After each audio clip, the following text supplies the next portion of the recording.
आज अगर हम इन लोगों की तरह बेईमान हो जाएं तो हमारी सारी समस्याएं खत्म हो जाएंगी।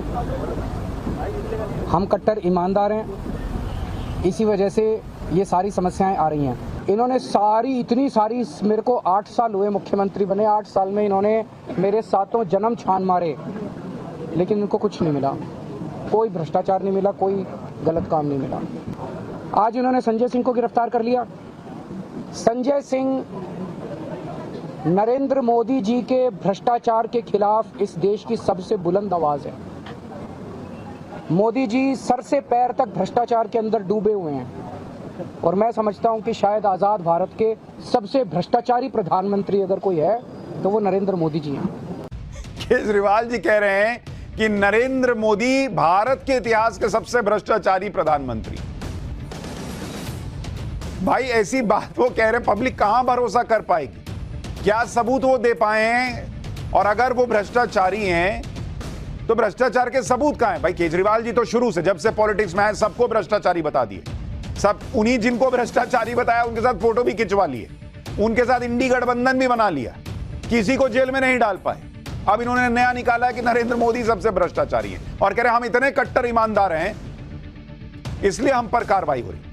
एक बात हालांकि खुद कह रहे हैं कि 8 साल से मेरे 7 जन्म की कुंडली इन्होंने खंगाल ली, लेकिन अगर कुछ नहीं मिला तो आपको अरेस्ट तो नहीं किया। इसका मतलब जिनको अरेस्ट किया जा रहा है उनके खिलाफ कुछ तो मिला होगा, नहीं तो बिना कुछ मिले अरेस्ट करना होता तो आपको भी अरेस्ट कर लेते।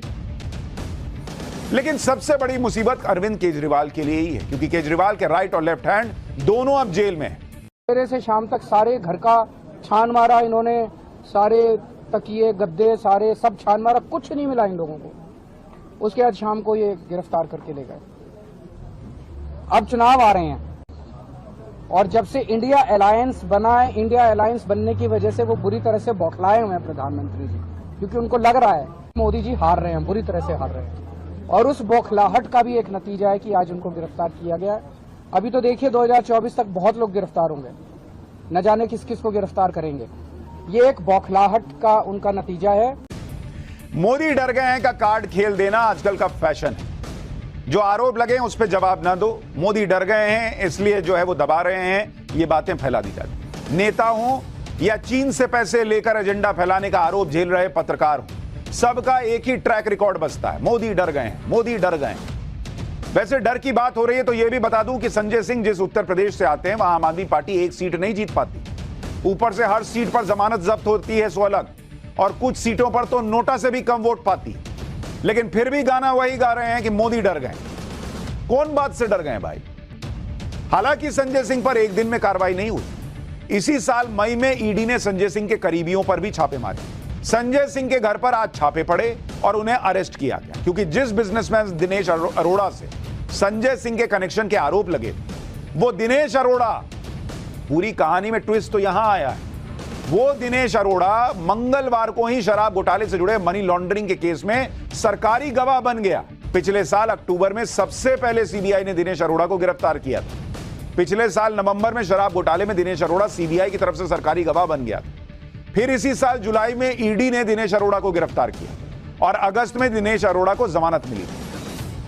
तब यह कहा जा रहा था कि ऐसा कम होता है कि किसी केस के सरकारी गवाह को उसी केस में कोई दूसरी जांच एजेंसी अरेस्ट कर ले। जब दिनेश अरोड़ा सीबीआई का गवाह बना तब सीबीआई ने कोर्ट को बताया था कि इसी दिनेश अरोड़ा ने शराब घोटाले में जो अवैध लेन देन हुई है उसकी डिटेल्स बताई। यह भी बताया था कि कैसे सरकार से जुड़े लोग शराब घोटाले में शामिल हैं, कैसे शराब नीति के जरिए दूसरे लोगों को फायदा पहुंचाया गया।